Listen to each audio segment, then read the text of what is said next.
The morning in Green Hill, Connecticut was quiet. Eleanor Fisher was taking one last look at the view from the window she had known since childhood, the old maple tree in the backyard and the rolling hills beyond.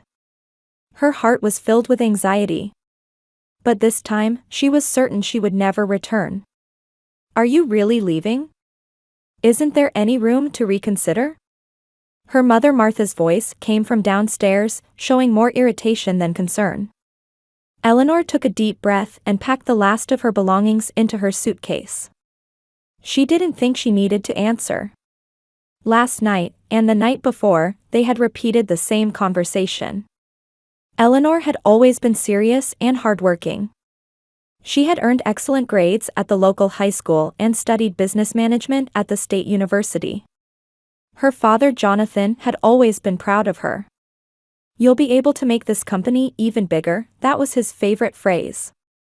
Fisher Antiques was a small but well-respected furniture restoration shop, and her father's meticulous craftsmanship and honesty were highly valued by the local people. But at home, Eleanor had always been in the shadows. Her younger sister Caroline had been the family's sunshine from the moment she was born. With her golden curls and big blue eyes, Caroline attracted attention wherever she went. Martha was proud of her daughter's beauty and often said, "She looks just like me." Caroline showed little interest in academics, but her outgoing personality surrounded her with many friends. When she was chosen as homecoming queen, Martha spent a month spreading the news throughout the neighborhood. Meanwhile, when Eleanor won the state mathematics competition, her mother merely said, "That's nice." When Eleanor was 25, her father died suddenly of a heart attack. On the day of the funeral, Martha and Caroline were surrounded by grieving people. Eleanor sat alone in her father's workshop, touching his tools. After his death, it was natural for her to take over the shop. Though never spoken aloud, it had been an unspoken understanding between her father and herself. "Please come to your senses." Martha came up the stairs and leaned against Eleanor's bedroom door. "Dad's company belongs to our family. It's not something you can decide on your own." Eleanor closed her suitcase and looked her mother in the eye. "Dad wanted me to take over. You know that." "He never said that." Martha folded her arms. "Besides, you don't have any talent for business. Caroline is much better with people." The reality was different. After her father's death, Eleanor had worked day and night. She maintained relationships with old customers, developed new ones, and built a small but stable business. And a month ago, she had made plans for expansion and was preparing to take out a loan from the bank. But everything fell apart a week ago. The papers that Martha and Caroline showed her, she thought were just orders for new equipment. Being too busy, Eleanor signed them without thoroughly checking the contents. She never imagined they were documents transferring the company's ownership to Martha and Caroline.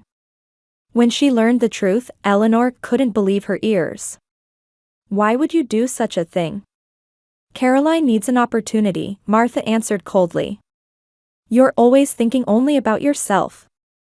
Hogging all of Dad's affection." The truth was just the opposite. Eleanor had always devoted herself to her family. During college, she had paid her own tuition through scholarships and part-time jobs, and after her father's death, she had supported the household. Yet in the eyes of her mother and sister, she was always an unwelcome presence. "I'm leaving," Eleanor finally decided. "But this isn't over." "What are you going to say?" Martha laughed. "You don't have any evidence. The lawyer said so too." That was true.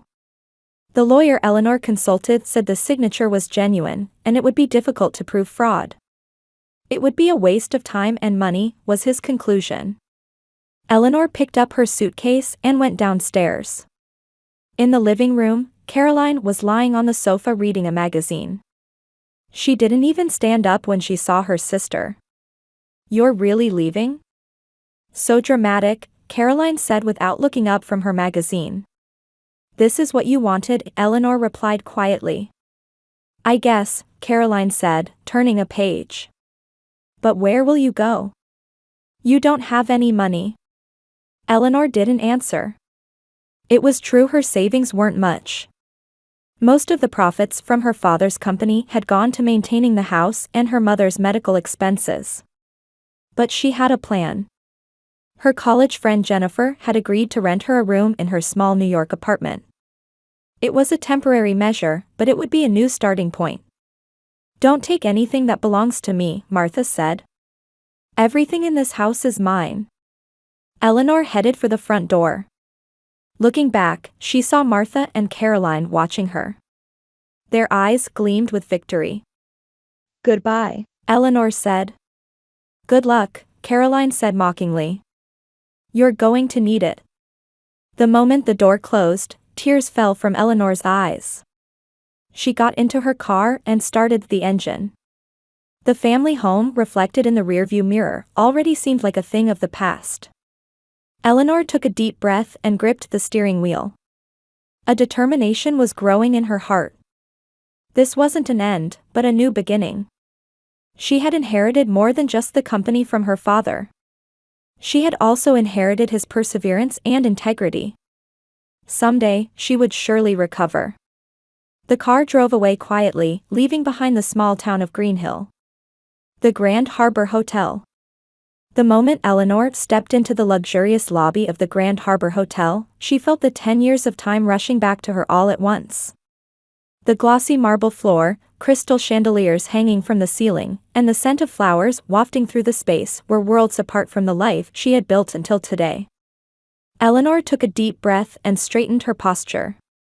The navy silk dress fit perfectly on her slender body, giving a modest yet elegant impression. Her hair was cut at shoulder length, styled simply but sophisticatedly. On her arm was a small clutch bag containing a carefully folded invitation. "Your name, please?" A young woman standing at the reception table asked Eleanor, with a list in front of her. "Eleanor Fisher." The woman scanned the list and frowned. "I'm sorry. It seems your name isn't on the list." Eleanor maintained her smile and took out the invitation. "I have an invitation here." The invitation bore the signature of Walter Curtis himself, CEO of Walter Curtis and Son Company. The woman looked momentarily confused but quickly regained her smile. "I sincerely apologize. Please go right in. The ceremony has already begun." Eleanor nodded slightly and walked down the hallway leading to the banquet hall. For 10 years, she had imagined this day. Since leaving Greenhill, she had never returned to her hometown. After spending a few months in her friend Jennifer's apartment, she had found a job in furniture design and gradually built her career. The first few years were tough. She worked late into the night, lived in a cheap apartment, and saved every penny. But her talent and integrity gradually gained recognition, and 5 years ago, she had established her own small design studio. Then 2 years ago, she reached a major turning point. A large furniture manufacturing company called Walter Curtis and Son Company showed interest in her designs and offered a partnership. Eleanor paused at the entrance to the hall. The ceremony had already ended, and the reception had begun. Hundreds of guests were seated at round tables, enjoying conversation. On the wall hung a giant photograph of Caroline and her fiancé, Jason Curtis. Caroline was still beautiful, and Jason looked handsome and dependable. Eleanor slowly walked through the hall, looking for her seat. Small name cards were placed on the tables, but nowhere could she find Eleanor Fisher. "Are you looking for someone?" A waiter nearby addressed her. "I'm looking for my seat," Eleanor replied. "Your name?" "Eleanor Fisher." The waiter thought for a moment, then said, "Just a moment, please," and walked away. Eleanor surveyed the room. Martha, as the mother of the bride, was seated at the main table. Still beautiful despite the years, her smile was unchanged from 10 years ago. Caroline sat next to her groom, Jason, receiving congratulations from guests with a smile. Her wedding dress was probably by a top designer, the pure white satin accentuating her blonde hair and blue eyes. Suddenly, Caroline's gaze turned toward Eleanor. Her smile froze for an instant, then quickly returned. Caroline whispered something to Jason, then stood up. Eleanor's heart began to race.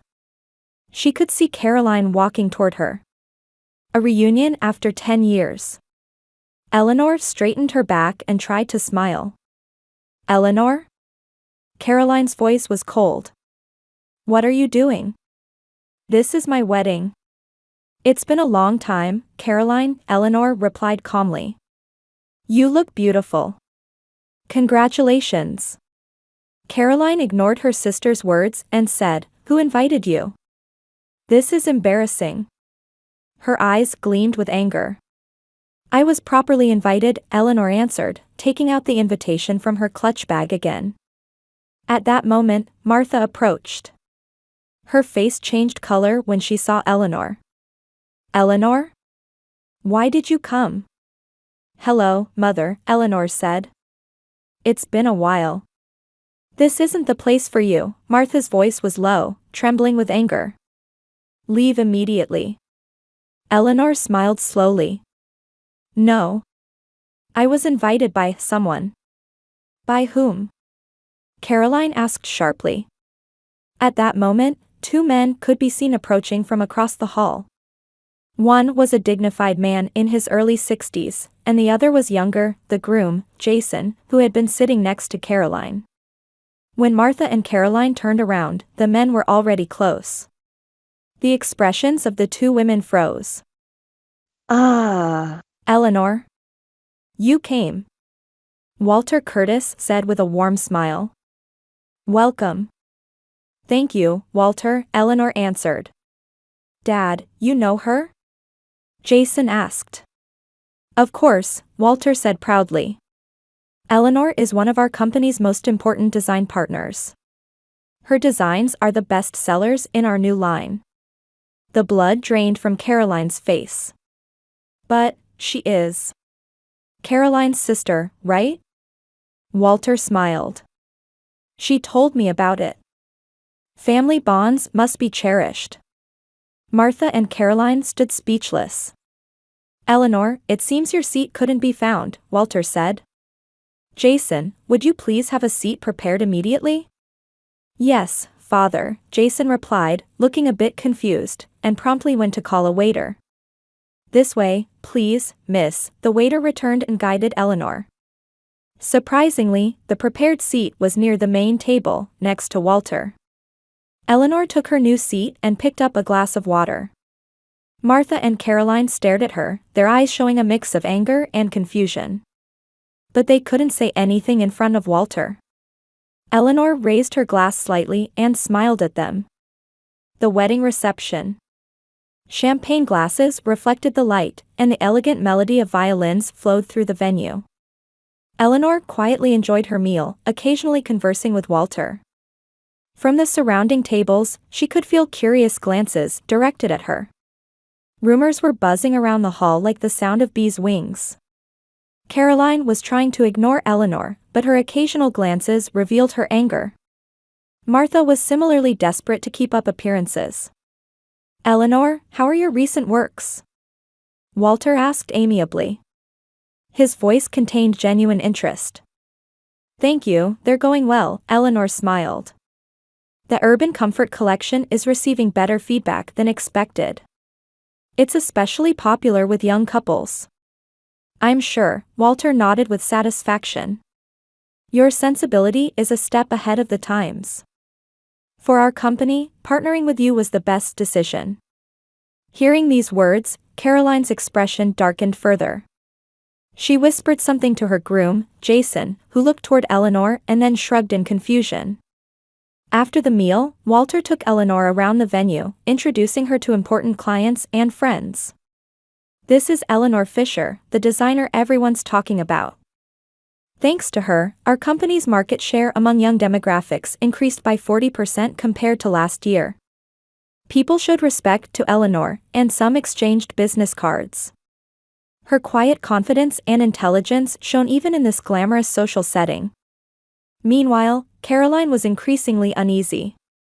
More than the joy of being celebrated as a bride, her sister's presence was disturbing her peace of mind. I hadn't heard about your sister, Sylvia Curtis, the groom's mother, approached Caroline. She's incredibly talented.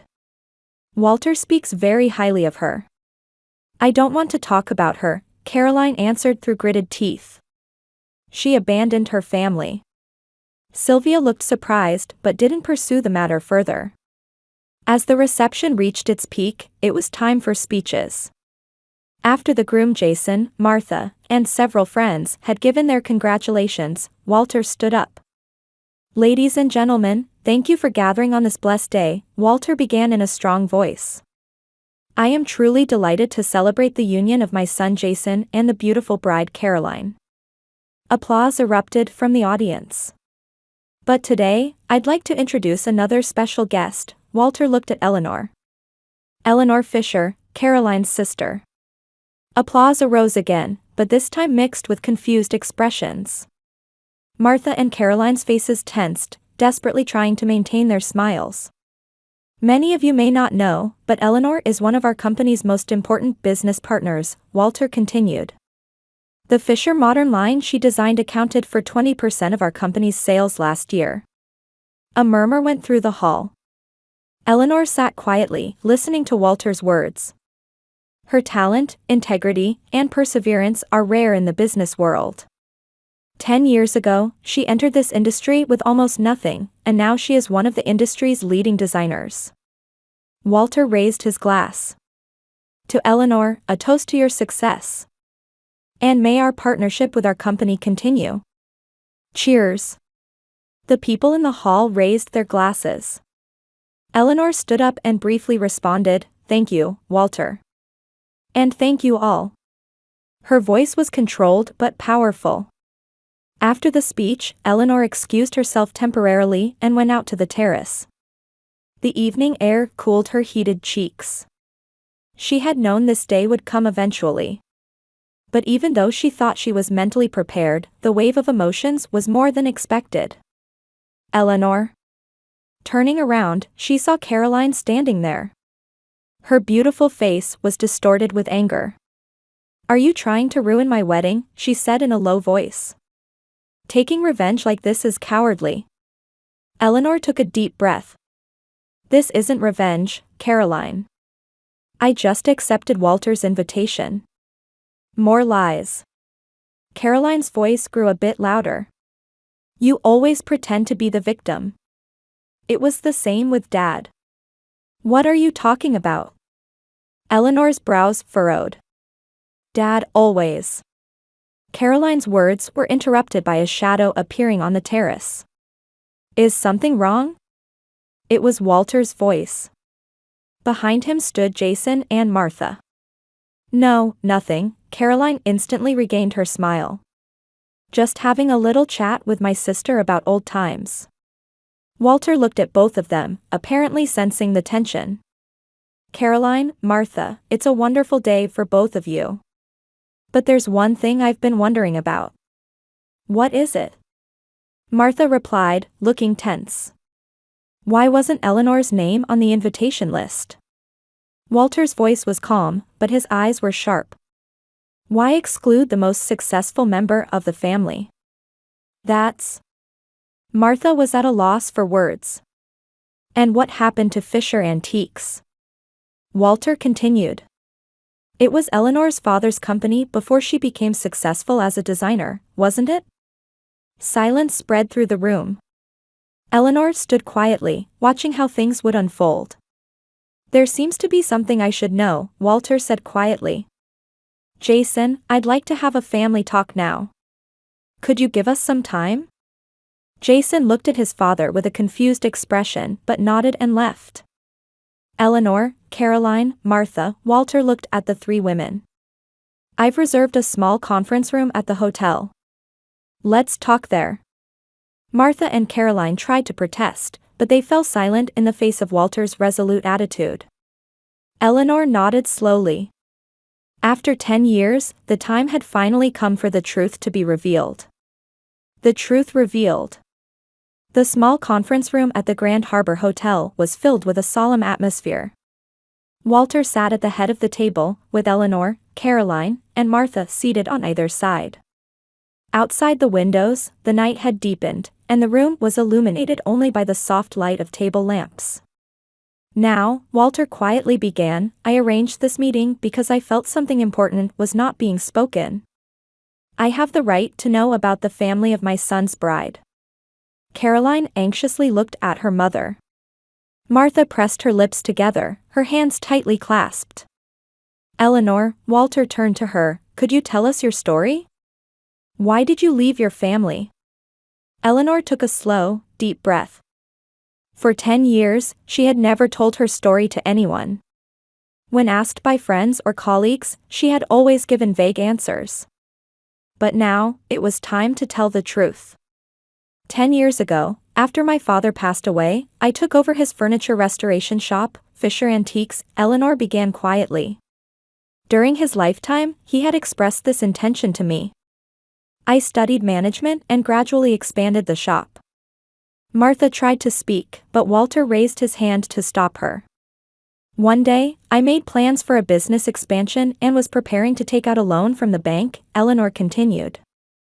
Around that time, my mother and Caroline showed me some papers. They said they were orders for new equipment. Eleanor's voice trembled slightly, but she continued. Due to being busy, I signed without carefully checking the contents. Later, I discovered they were documents transferring ownership of the company to my mother and Caroline. Walter's expression hardened. "That's fraud." "No." Caroline raised her voice. "Eleanor always thinks she's the victim. She couldn't manage the company. We were just rescuing it." "That's right," Martha joined in. "Jonathan would have wanted to leave the company to the whole family. Eleanor shouldn't have been given special treatment." Eleanor smiled quietly. "My father's will clearly stated that the company should be passed to me. We lost that will." Martha retorted. "No, you didn't." Eleanor took out a worn envelope from her clutch bag. "This is a copy. The original is kept by my lawyer." The blood drained from Martha and Caroline's faces. "I consulted a lawyer about the unfairness of the papers I signed," Eleanor continued. "He said we could fight, but a legal battle with family would be a waste of time and money. At that time, I didn't have the resources for that." Eleanor slowly took out another document from the envelope. "This is a copy of the transfer document I was made to sign. Next to my signature is the date. And 3 days later." She showed another document. "My mother and Caroline sold the company to Hampton Interiors." "Sold?" Walter's eyebrows rose. "After inheriting your father's legacy, you immediately sold it?" "We had that right," Martha said weakly. "We had become the legal owners. But morally?" Walter's voice was cold. "My father's company was part of my life," Eleanor said quietly. "When it was taken from me, I left Greenhill with nothing. I went to New York and started a new life with the help of a friend." Caroline suddenly began to cry. "It wasn't fair that you were given special treatment. Dad always thought about you. I was always second best." "Caroline." Eleanor looked at her sister. "Dad loved you too. We were just loved in different ways." "Liar." Caroline shouted. "After you left, we lived a wonderful life with the money from selling the company. That was the life I was supposed to have." A quiet silence filled the room. Walter was looking through Eleanor's documents. "Eleanor," he said quietly, "I respect that you've recovered from such adversity and achieved success. When I learned of your talent and integrity, I was drawn to you. But when I found out you were actually Caroline's sister, I thought it might be an opportunity to repair your relationship. So that's why you invited me to the wedding," Eleanor smiled. "Yes. But what I didn't know was the cause of this deep rift." Walter looked sternly at Martha and Caroline. "Fraud and family betrayal." "Walter," Martha desperately tried to smooth things over, "this is just a family misunderstanding. Let's put the past behind us." "This isn't about the past," Walter said quietly but firmly. "This is about character and integrity." He slowly stood up. Actually, I first became interested in Eleanor because her design company, Fisher Modern, was growing rapidly and beginning to threaten our company's market share. The innovation and quality of her designs were becoming renowned in the industry. Fisher Modern. Caroline's eyes widened. No way. Yes, that's my company, Eleanor quietly answered. I combined the techniques I learned from my father with my own new vision. I started from a small workshop, but now I employ 50 staff members. And now it's one of Curtis Furniture's most important partners, Walter added. The growth in our company's market for young demographics is almost entirely due to Eleanor's designs. Martha was dumbfounded. But I thought Eleanor was just a designer, working for a small company. Mother, I'm not just a designer, Eleanor said quietly. I'm the CEO. The founder and owner of Fisher Modern. Caroline's expression changed. Now fear dominated her face. Then, you are? Yes, I am financially successful, Eleanor confirmed. And last year, I also acquired Hampton Interiors. What? Martha gasped. Ironically, that's the company you and Caroline sold my father's company to, Eleanor's voice was calm. When they fell into financial difficulties, I made an offer to buy them. They didn't know my identity. A heavy silence flowed through the room. Walter looked at Eleanor with deep respect. Caroline, Walter finally said, I am deeply disappointed in the actions you and Martha have taken. You are about to marry my son. But honesty and integrity are the values our family most cherishes. Please, Walter, Martha said in a trembling voice, this is in the past. Caroline has changed. Walter quietly shook his head. Character doesn't change easily. He stood up and said to Eleanor, Eleanor, could I have some time to talk with you? I have a personal matter to discuss. Eleanor nodded and stood up. Caroline broke down in tears, and Martha was in a daze. Before leaving the room, Eleanor turned back. Mother, Caroline, I don't hate you. But it will take time to regain trust. She and Walter quietly left the room. In the hallway, Jason was waiting with an anxious expression. Dad, what? We'll talk later, Walter said with a serious expression. A new beginning. The soft spring sunlight reflected and shone on the windows of Manhattan's skyscrapers. Eleanor gazed out of her office's large window, taking in the green of Central Park visible in the distance. 3 months had passed since the wedding, and the seasons had changed from winter to spring. Her life, too, was entering a new season. Eleanor, the new contract from Curtis Company has arrived, her secretary Linda handed over the documents. Eleanor smiled and replied, thank you. Her partnership with Walter was progressing smoothly. Even after Caroline and Jason's engagement was called off, her professional relationship with Walter continued. Walter had decided he couldn't let his son marry into a family of fraudsters. Eleanor's cell phone rang. The screen displayed Jennifer's name, her close friend who had helped her when she came to New York with nothing 10 years ago. Jenny, what's up? Eleanor, you won't believe it. Jennifer's excited voice resonated. Your mother and sister came to my cafe. Eleanor was momentarily speechless. What? They say they want to see you, Jennifer's voice calmed a bit.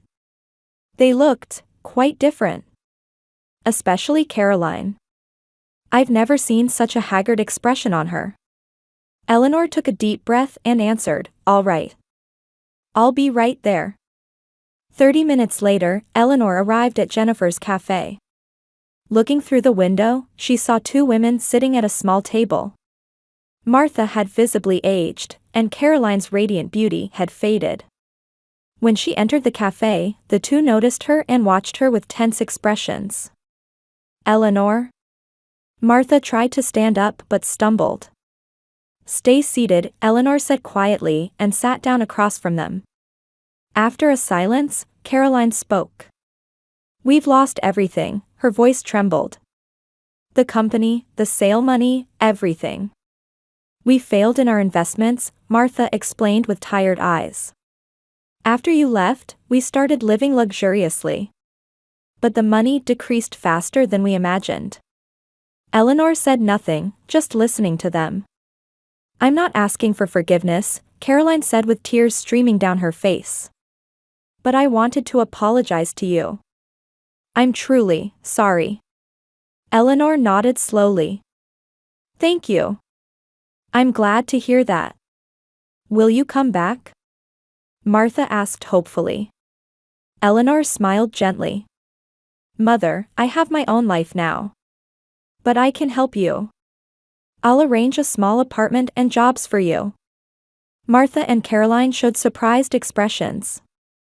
But there are conditions, Eleanor continued. Both of you need to receive psychological counseling. And you have to start from the bottom at my company. A year later, Eleanor finally officially bought back her father's company, Fisher Antiques. That day, she visited Greenhill and placed flowers on her father's grave. The same weekend, she was invited to Jason's wedding with his new fiancée. This time, there was a formal invitation and a properly prepared seat. Life sometimes takes unexpected turns, but Eleanor never lost sight of her path. She had proven her worth with the integrity and perseverance she inherited from her father.